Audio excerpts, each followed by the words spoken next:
Sometimes on these custom builds, you get challenges and you're like, how in the hell am I gonna make that look good? Like right here, my soffit didn't hang out far enough, so my rain chain is gonna empty right onto the top of my porch. We don't want that. Homeowner don't want it. So I took some 3-inch pipe, plumbed it before we poured the concrete. That way the landscaper can get a hold of it, take it around the house. I found an inexpensive floor drain cover, had to modify it just a little bit.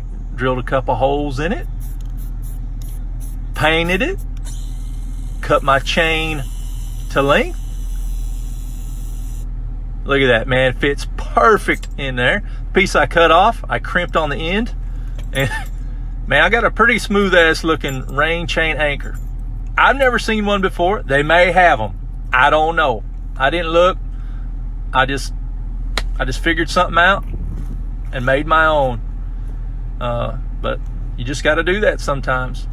Did use a couple screws in those holes just to kind of give it a little extra holding power.